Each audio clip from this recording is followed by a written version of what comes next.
Tenth Hindi Varnika का पहला chapter जिसका नाम है दही वाली मंगम्मा। दोस्तों ये जो कहानी है वो कन्नड़ भाषा में लिखी गई है और इसके जो लेखक है वो श्रीनिवास जी है और श्रीनिवास जी का पूरा नाम मास्ती वेंकटेश अयंगार है।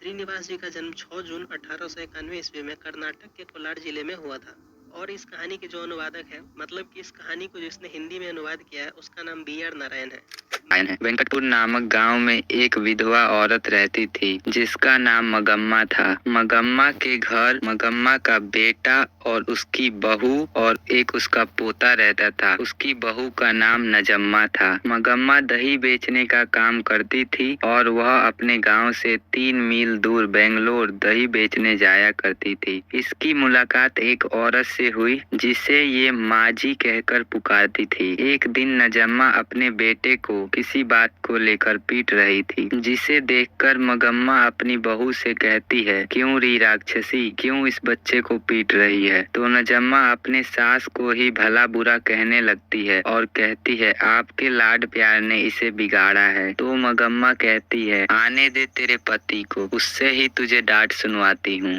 जब उसका पति आता है तो सारी बात सुनने के बाद अपनी माँ से कहता है, अरे माँ, क्या मेरी पत्नी को अपने बच्चे को पीटने का हक नहीं है। तो माँ कहती है कि तू भी अपने पत्नी का ही पक्ष लेता है। यदि मैं तुम लोगों को बोझ लगती हूँ तो क्या मुझे अब अलग खाना बना के खाना पड़ेगा। तो उसका बेटा बोलता है कि अगर आपको ऐसा लगता है तो यही सही। तभी मगम्मा कहती है कि तो ठीक है, मैं आज दोपहर से ही अपना भोजन अलग बनाऊंगी। मगम्मा अपनी सबसे अच्छी व्यक्ति बेंगलोर वाली माजी को मानती थी और जब भी बेंगलोर जाती थी तो मगम्मा माजी से जरूर मिलती थी और अपनी सारी बातें उन्हें बताया करती थी। बेचने बेंगलोर जा रही होती है तो उसके गांव का एक आदमी जिसका नाम रंगप्पा था वह मंगवा को अमराई के कुएं के पास रोक लेता है। रंगप्पा जो था वो एक जुआरी था और मंगवा से कहने लगा,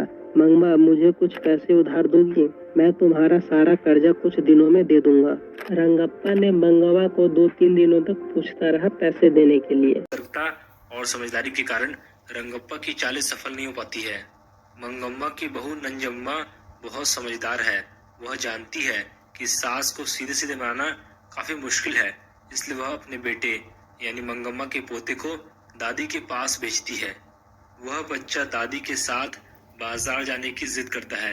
इसके बाद बेटा बहू अपनी गलती स्वीकार करते हैं और पोते को दादी के पास भेज देते हैं।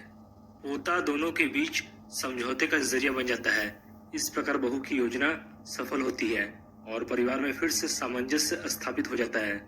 तो दोस्तों, अगर यह वीडियो आपको पसंद आया है तो आप इस वीडियो को लाइक करें, शेयर करें और चैनल पर पहली बार आए हैं तो चैनल को सब्सक्राइब जरूर करें और